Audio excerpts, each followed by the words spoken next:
ओम नमः सिद्धेभ्यः। ओम नमः सिद्धेभ्यः। ओम नमः सिद्धेभ्यः। नमो जीर्णानम। सभी को सादर श्रद्धात्मक वंदन। आज ज्येष्ठ शुक्ल दशमी का यह शुभ मंगल पावन दिवस है और आज ही के दिन नारी रत्न शांता बहन का समाधि दिवस का दिन भी है, जिनका पूरा जीवन धर्म आराधना में गया और मरण भी समाधि मरण पूर्वक हुआ। ऐसा ही हमारा भी जीवन धर्ममय हो और शीघ्र ही स्त्री पर्याय को छोड़कर और मोक्ष पद को प्राप्त करे, ऐसी भावना है।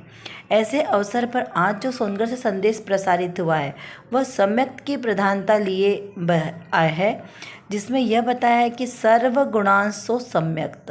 तो चलिए पढ़ते हैं पहले यह संदेश। इसमें लिखा है कि ज्ञान स्वयं आनंदादिक अनंत पूर्ण शक्ति के भंडार ऐसे सत स्वरूप भगवान निज ज्ञायक आत्मा के आश्रय में जाने पर निर्विकल्प सम्यक दर्शन होता है।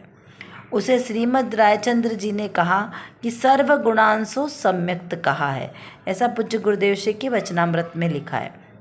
सर्वगुणांश तो सम्यक यानी सभी गुणों का अंश सम्यक्त में समाहित है। ऐसे ज्ञान एवं आनंदादिक अनंत अनंत पूर्ण शक्तियों के भंडार कहाँ पर है? मेरे आत्मा में विराजमान है। कहीं और सुख शांति के भंडार नहीं है, आत्मा में ही अनंत शक्ति, अनंत सुख, अनंत सामर्थ्य, सब कुछ मेरी ही आत्मा में, थोड़ी बहुत नहीं, कैसी अनंत शक्ति रूप से आत्मा में ही ये सब कुछ गुण है। बाहर में कहीं जाने की आवश्यकता ही नहीं है। तो मेरा आत्मा कैसा है? ऐसा सत स्वरूप है, ऐसा भगवान आत्मा, मेरा निज ज्ञायक आत्मा, मेरा अपना ज्ञायक यानी जो सिर्फ जानने और देखने वाला है, ऐसा आत्मा। और इसी के आश्रय करने से निर्विकल्प सम्यक्त की प्राप्ति होती है। कि सम्यक्त का बीज कब उत्पन्न होगा? तो भाई जब हम अपने आत्मा के आश्रय से अपने गुणों को ही देखेंगे तो सम्यक्त की पर्याय प्रकट होगी। ऐसा श्रीमद् जी रायचंद जी ने भी इसे सर्वगुणांशो सम्यक्त कहा है। यहाँ पर सर्वगुणांश जितने अनंत अनंत अनंत अनंत गुण भगवंत आत्मा में संख्या से हैं, सबका एक अंश संकेत में प्रकट होता है। अपने मोक्ष मार्ग प्रकाशक में भी रहस्यपूर्ण चिट्ठी में पंडित कल्प टोडरमल जी ने लिखा है कि वहाँ ऐसा शब्द लिया है।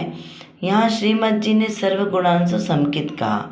उन्होंने ऐसा लिया है कि ज्ञानादिक एक देश सर्व प्रकट होते हैं।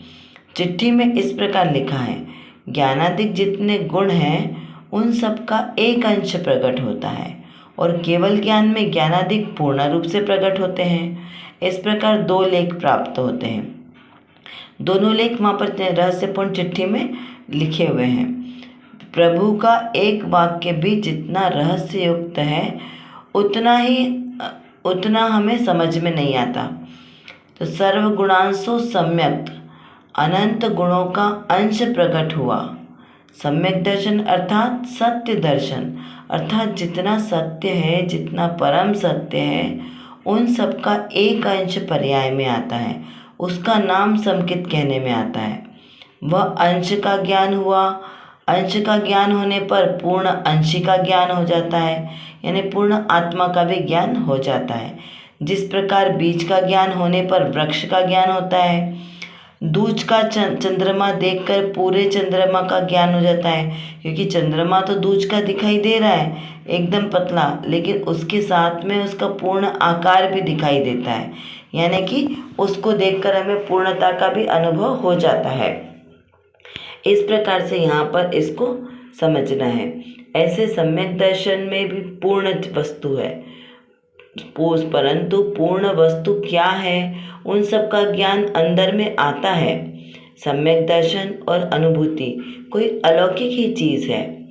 भले ही गृहस्थाश्रम में हो, राजपाट धंधा करे, चक्रवर्ती का राज करे, फिर भी अनुभूति होती है उस पूर्ण स्वभाव की। उस केवल ज्ञान पर्याय में जो आनंद आता है, वैसा ही आनंद थोड़ा सा कुछ समय के लिए, लेकिन गृहस्थावस्था में भी वैसे ही अनुभूति होती है। और फिर यदि द्रव्यलिंगी हो, जो सब कुछ घर परिवार सारा समस्त परिग्रह आदि का त्याग कर द्रव्यलिंगी हो गए और 90 ग्रह तक अनंत बार गए, ऐसी सब क्रियाएं कांड की सब कुछ कर दी, कितनी क्रिया कि अगर चमड़ी निकाल कर उसमें नमक छिड़क दें तो भी वे क्रोध न करें, उनकी आंखों का एक अंश मात्र भी लाल भी ना हो, इतनी कठिन तपश्चरण करें, लेकिन फिर भी उनको उस आत्मा के एक अंश का ज्ञान भी नहीं हुआ। क्यों? क्योंकि उनको सम्यक प्रकट नहीं हुआ। सब पुण्य की क्रिया है। कौन सी? ये दया दान पूजा पाठ आदि सब पुण्य की क्रिया है, लेकिन आत्मा का अनुभव एक अलग ही वस्तु है। मतलब पुण्य की क्रिया को जहर की क्रिया कहा है, और ये कैसा है? विष के प्याले के समान है। विष कुंभ कहा है इसको आचार्य देव ने। क्यों कहा? क्योंकि क्रिया करने से समकित का प्रकट नहीं होगा। जो आत्मा की अनुभूति होना है वो क्रियाओं में नहीं है। इन सिर्फ आत्मा की अनुभूति आत्मा के दर्शन से होगी कि मैं एक शुद्ध आत्मा हूँ, और कैसा आत्मा हूँ? ज्ञानानंद स्वभावी हूँ, और कैसा है वो ज्ञानंद? मेरी आत्मा के प्रदेश प्रदेश में आनंद भरा है। जब हम उसकी अनुभूति करते हैं अपने ज्ञान स्वभाव आत्मा की कि मैं मात्र ज्ञाता दृष्टा हूँ, तब हमें वहाँ पर जो आनंद की अनुभूति होती है वो अमृत कुंभ है, वो भगवान आत्मा में हो, और वो अनुभूति वो सम्यक दृष्टि जीव को होती है। इसलिए उसको यहाँ पर कहा सर्वगुणांशो सम्यक की, कि वो जो केवल भगवान का सुख है, जो सिद्धों का सुख है, बस वैसा का वैसे ही सिद्धों के सुख की अनुभूति यहाँ पे क्षणिक मात्र कुछ समय के लिए होती है उस गृहस्थ अवस्था में जीव को। तो वो कैसा है? उस समय वो द्रव्यलिंगी मुनिराज से भी ज़्यादा श्रेष्ठ है। ऐसा कहने में आता है कि जो यथार्थ रूप से सम्यक दृष्टि कोई सामायिक करे गृहस्थ आश्रम का, जिसकी अभी कोई व्रताधिक भी नहीं है, उस समय सामायिक के काल में बैठा हुआ शुद्धोपयोग की दशा का अनुभव करने वाला वो गृहस्थ मोही मुनिराज से भी ज़्यादा श्रेष्ठ है। यानी निर्मोही श्रावक मोही मुनि से भी श्रेष्ठ है, इस प्रकार कहा है। क्योंकि वो जो मोह का अंश है और आपने उसमें मुनिव्रत भी धारण कर लिया तो वो कोई कार्यकारी नहीं है। लेकिन गृहस्थाश्रम में रहकर भी यदि आप 5 इंद्रिय के विषयों से विरक्त हैं और अपनी आत्मा में अनुरक्त हैं तो वो कार्यकारी दशा है। क्यों? क्योंकि वो सम्यक दृष्टि वाली दशा है। जल में रह के भी कमल की तरह उससे निर्लिप्त रहना, संसार में रहते हुए भी संसार से अलिप्त रहना, ऐसी दशा होनी चाहिए, क्योंकि वहीं तो हमें अपने आत्मा के आनंद की अनुभूति होती है। और ऐसी अनुभूति जीव को 6 महीने में एक बार फिर से होनी आवश्यक है, अन्यथा वो सम्यक दर्शन छूट जाता है। चलिए अब देखते हैं आज की रत्न कणिका में कौन सी विशेष बात आई है। यहाँ पर श्रोता ने प्रश्न किया है कि आचार्य देव ने केवल ज्ञान और शुद्ध ज्ञान में किस अपेक्षा से समानता कही है। केवल ज्ञान और शुद्ध ज्ञान दोनों में किस प्रकार से समानता बताई है, उसका समाधान करते हुए यहाँ पर पूज्य गुरुदेव श्री कहते हैं कि जैसे भगवान केवली केवल ज्ञान से आत्मा का अनुभव करने से केवली हैं, वैसे हम भी शुद्ध ज्ञान से केवल शुद्ध आत्मा का अनुभव करने से शुद्ध केवली हैं, ऐसा आचार्य देव कहते हैं। अतः विशेष जानने की आकांक्षा से बस हो। इस प्रकार आह्लाद पूर्वक आचार्य देव के द्वारा लिखी हुई बात को बताते हैं। आगे स्पष्ट करते हैं कि देखो, मुनि अपनी दशा की बात करते हैं कि केवली की तरह हम भी शुद्ध आत्मा का अनुभव करने से शुद्ध केवली हैं। जिस प्रकार अमृत कुंड को कोई सूर्य के प्रकाश से देखे और कोई उसी को दीपक के प्रकाश से देखे तो दृष्टिगोचर वस्तु में कोई अंतर नहीं है, उसी प्रकार केवली तो केवल ज्ञान सूर्य से अमृत कुंभ आत्मा को देखते हैं और शुद्ध केवली दीपक समान शुद्ध ज्ञान से अमृत कुंभ को देखते हैं। यद्यपि सूर्य और दीपक के प्रकाश में अंतर है, तथापि उसके द्वारा देखी गई वस्तु में कोई अंतर नहीं है, ऐसा कहकर केवली के साथ समानता की गई है। देखिए यहाँ पर कितनी अच्छी तरीके से स्पष्टीकरण किया है कि केवली के ज्ञान में और शुद्ध ज्ञान में किस प्रकार से समानता है।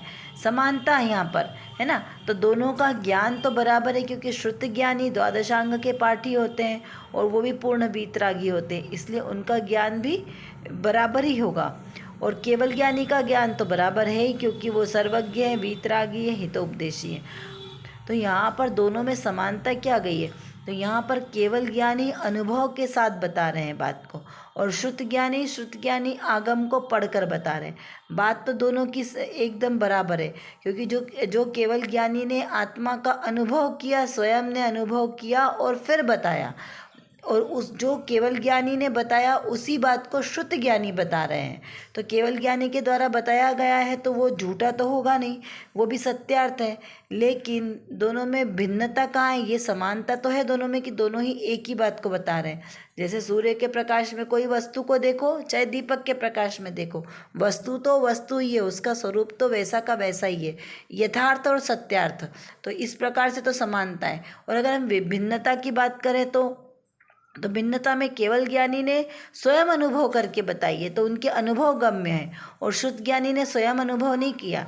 जैसे रसगुल्ला बनाने की विधि को बताना और रसगुल्ले को बनाकर उसको ग्रहण करके फिर उसका अनुभव बताना, दोनों में कितना फ़र्क है। तो जो अनुभूति की चीज़ें वो बताई नहीं जाती, क्योंकि बताने में आप कैसे बताओगे कि रसगुल्ला मीठा लगा तो कितना मीठा लगा, आपको सुख लग रहा है तो सुख मतलब कैसा सुख लग रहा है।